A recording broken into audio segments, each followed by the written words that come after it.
እንዳንቺ ከሆነች ኢትዮጵያ ለመነጋገር ትመቸናለች እምልሽ እኔ በመጀመሪያ ደረጃ ሐሳቤን በነፃነት መስማት የሚፈልግ ሰው መኖር አለበት። ቢመቸኝም ባይመቸኝም ቢመቸውም ባይመቸውም የምናወራው ነገር ላይ ቢያንስ ስርዓት ይዘን ማውራት መቻል አለብን።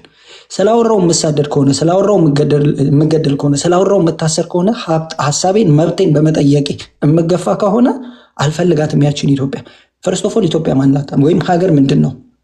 የብልጽግናዎችን ሐሳብ እንተውና ጀስት ሎጂክ ኖ አይደለም። ቆይ አረ ለአንቺ እንዳሰብሽው አይደለም። ማናት ብለን ሀገር ማናት ብለን ዲፊኒሽን ስንሰጠው አንድ ነገር አይደለም። ሀገር ህዝብ ነው።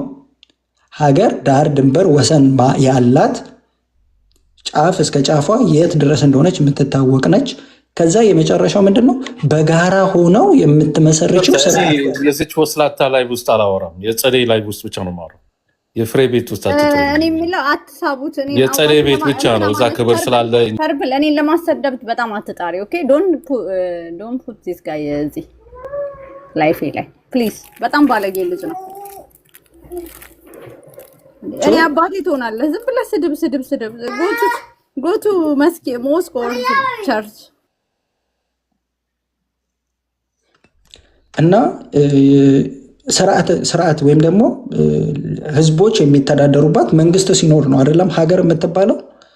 ስርዓቱም ደግሞ ዜጎች የሚፈልጉት የሚስማሙበት የሚወዱትና የሚተማመኑበት ዋስትና የሚሰጣቸው እነሱም ስርዓት ስላለን ብለው አምነው ተማምነውበት የሚኖሩበት ሲኖር ነው። እኛ በታሪካችን ያ ኖሮን አያውቅም። ህዝብ ነበረን፣ አዎ ህዝብ አለን። ነገር ግን ህዝብ ይሞትባታል። ህዝብ ሲሞት ኢትዮጵያ እንደሞተች መቁጠር መቻል አለብን። ዳር ድንበር ነበረ። ኢትዮጵያ ዛሬ ተቆራርሳ አሁን ያለችበት ደርሳለች። ዛሬ ካለችበት በፊት ኤርትራ የኢትዮጵያ ፓርት ነበረች፣ ጅቡቲ የኢትዮጵያ ፓርት ነበረች፣ ሌሎችም እንደዛው። ነገር ግን እየተቆረሰ እየተቀነሰ መጥቷል። ነገ ተነገ ወዲያም የሚቀነሱ ይኖራሉ። ለምን? ያልተመቻቸው የጎደለባቸው ወይንም ደግሞ የሚፈልጉት ነገር ስላለ።